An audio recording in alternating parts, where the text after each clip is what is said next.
Welcome to the Songwriter Theory Podcast. I'm your host, Joseph Vadala, and we're going to talk about music theory, lyric writing, creative productivity, inspiration, and more. I'm super excited to have you here, so let's dive into the episode. Hey friend, today we're going to talk about chord progression basics.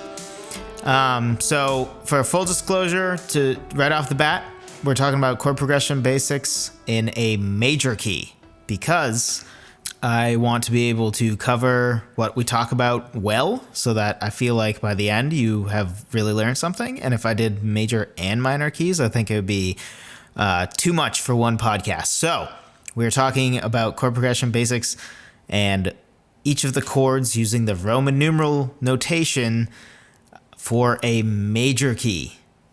So your C major, your G major, most of the songs you're gonna write, unless you are writing rock songs, and even they're probably more on the darker side, like metal songs or post-grunge songs, for people like me who like to write our Breaking Benjamin-esque songs, as well as our piano ballads and other things.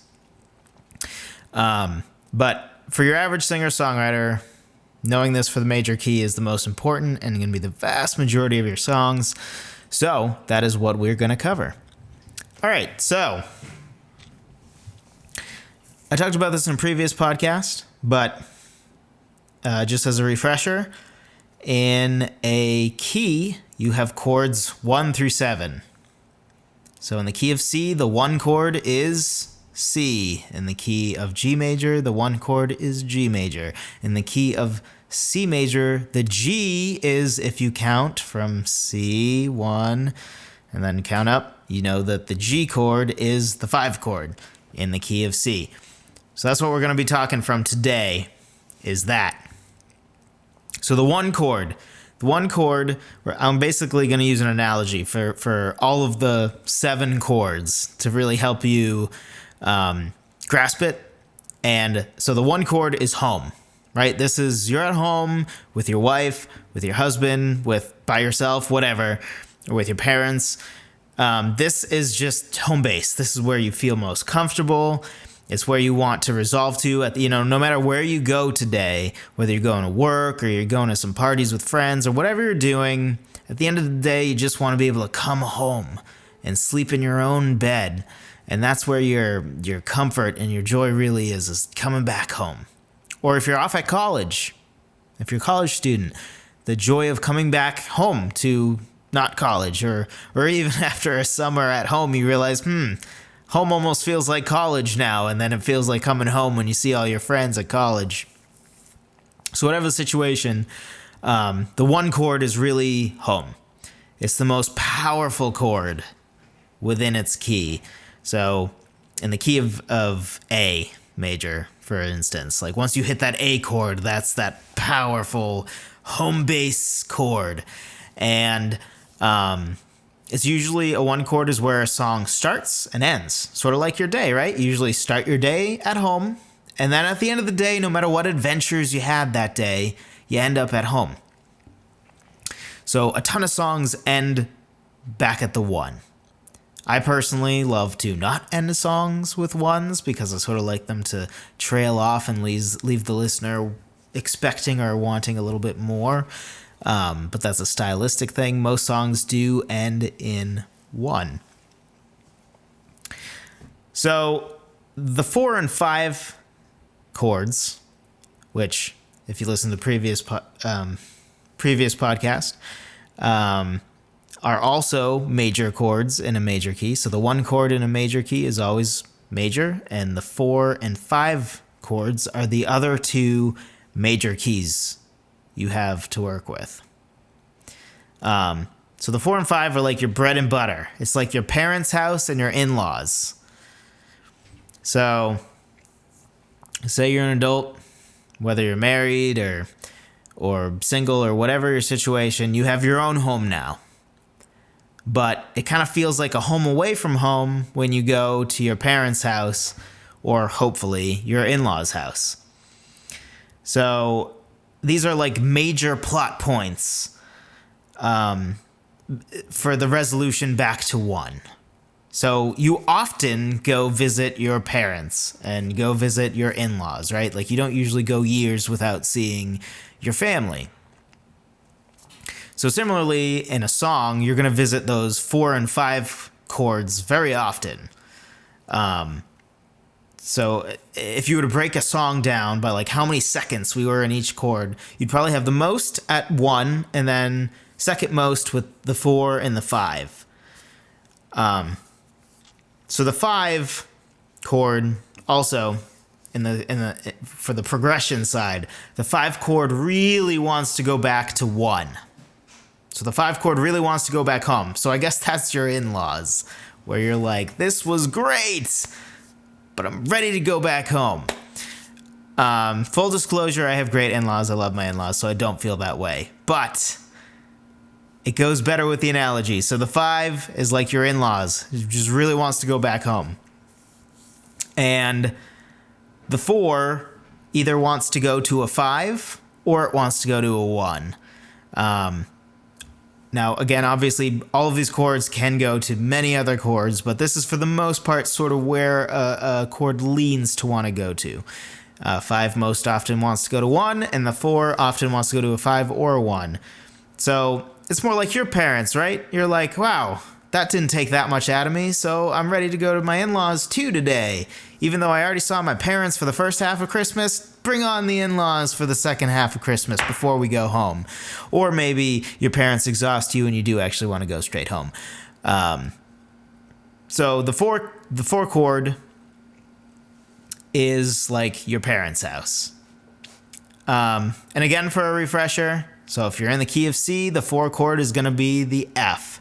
Because if you count C1, D2, E3, F4, and then the G is the 5. So the 4 and 5 are your bread and butter, right? Those are the things that you're going to go to very often and are also powerful chords within the key. And then the 1 is your home and the most powerful key, usually where a song will start and end and what always feels like home. And then we have the minor chords. So we have the 6, the 2, and the 3. And these are like your friends or your best friend and coworkers. And we're going to dive a little bit into this. So 6 is like your best friend. You don't see him quite as often as your family, but you love him just as much. And he's a nice welcome change-up. So a 6 is the most common of the minor chords in a major key. So there's 3 minor chords again. There's the 2, the 3, and the 6. And the 6 is by far most often used. So, for example, I'm not even aware of a pop song that uses a 2 or 3. And when I say pop song, I mean like a pop song. Like top 40 pop song, Kesha, Katy Perry, Taylor Swift kind of pop song. But the 6 is used fairly often. So that's like your best friend. Nice change of pace because it's minor. But you love him pretty much as your family. You see him almost as much, or maybe even as much. But the 2 and 3 are like coworkers. They're a little odd, you know. They're not so you don't really spend too much time with them outside of work. For the most part, you just kind of you see them at work. But you do enjoy spending time with them. Like, they're not your friends for a reason, right?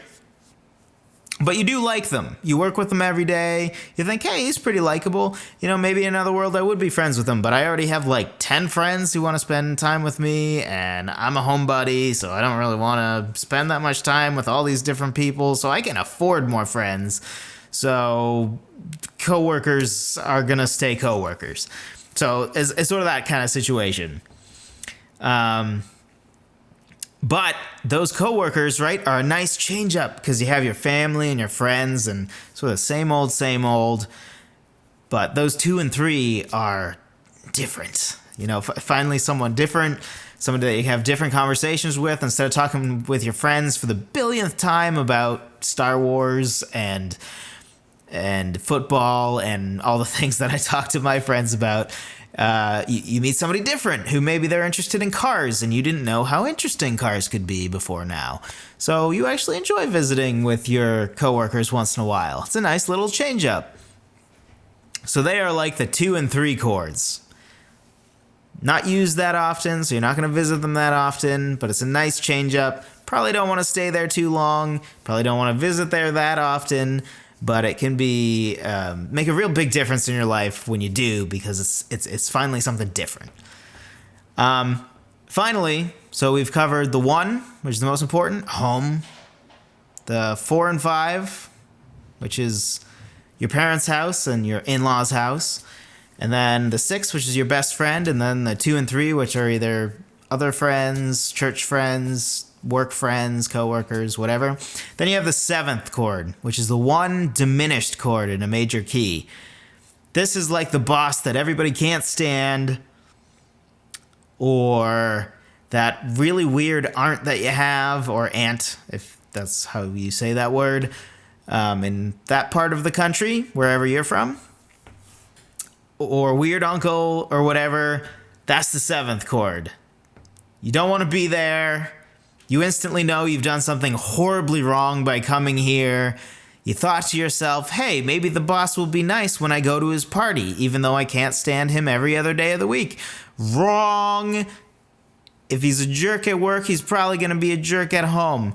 If your weird in-law or your weird uncle is just weird and it's really uncomfortable being around them because he makes out with his wife while you're there or something weird, just you know you've done something horribly wrong once you've gotten there. So that's pretty much the 7th chord. So I'm not going to lie to you. In a major key with a song, it's really hard to pull off a 7 chord. It just is. It just naturally sounds really bad for the most part. Now, if you have a classical piece or something with more of a composition, you can definitely make it work for sure. But for most songs that we write, they're inherently just written differently from a full-on composition, and it's just really hard to pull off a 7 chord in the context of writing a song. So we're going to go through this real fast again. So your 1 chord, which whatever the name of your major key is what the 1 chord is. C major, C is the 1 chord. In F sharp major is the 1 chord. And G is the 1 chord, etc.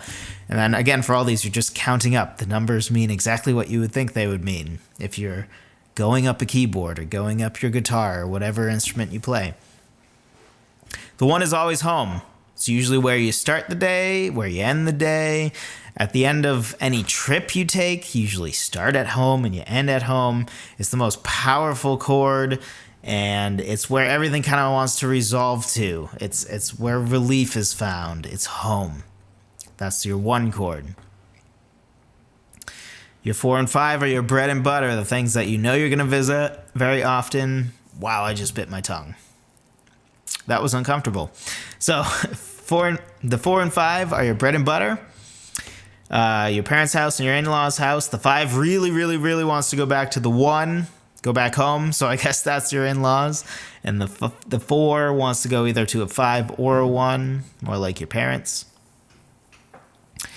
And those are ones you're going to visit very often. They're also major chords, so they're also happier sounding in general. So your 1 and your 4 and your 5 are all your major chords. And they're the 3 you're probably going to use the most. Most used minor chord is the 6, which is like your best friend's house. It's a nice change up. And then the 2 and the 3, underutilized, but actually very fun and interesting. Like the coworker that you don't realize how much you like him until you go visit his house. And you're like, wow, this is a really cool guy.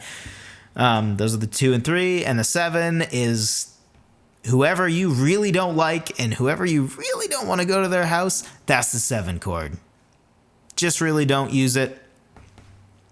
So in conclusion, and there's a lot more we can go into with this. Like, for example, the 6, each one of these chords sort of has chords it kind of wants to go to. Sort of like what I mentioned with the 5 wanting to go to the 1 usually, and the 6, and the 4 wanting to go either to the 5 or the 1. But really, there's just so much to context. If you go from 4 to 5, that 5 will want to do something different than going from 6 to 5 sometimes. So depending on where chords are coming from, it will do different things. So I didn't really dive too much into that. But as a general rule, anything with the 1, 4, 5, and 6, any of those to any of the other ones will sound good. It will have a different sound in that it may create this feeling of longing, one of them, whereas the 5 to the 1 will give a finality sound. But for the most part, you can't make anything sound bad with any progression using those 4 chords. So home, the 1, your in-laws and parents' house, 4 and 5, and your best friend's house, 6. Hard to go wrong with that. The 2 and the 3, you need to be a little more conscious about using those. There are places that they can work phenomenally and just be great. I personally love the 3 chord. But you need to know what you're doing a little bit more. And then the 7 is just don't bother. Just don't bother with the 7 unless you understand music composition and you thought that this whole podcast was just super simple to you. Then maybe think about the 7. But for the most part, just don't use the 7. Thanks for listening to the Songwriter Theory Podcast. Be sure to subscribe and tell a friend. If you want to jumpstart your songwriting, be sure to download my free guide on 10 proven ways to start writing a song at songwritertheory.com/free guide. Whether you're brand new to songwriting or a seasoned vet, this guide will help you to avoid staring at a blank page wondering where to start. Even if you just want to figure out some different ways to start writing a song, this free guide is for you.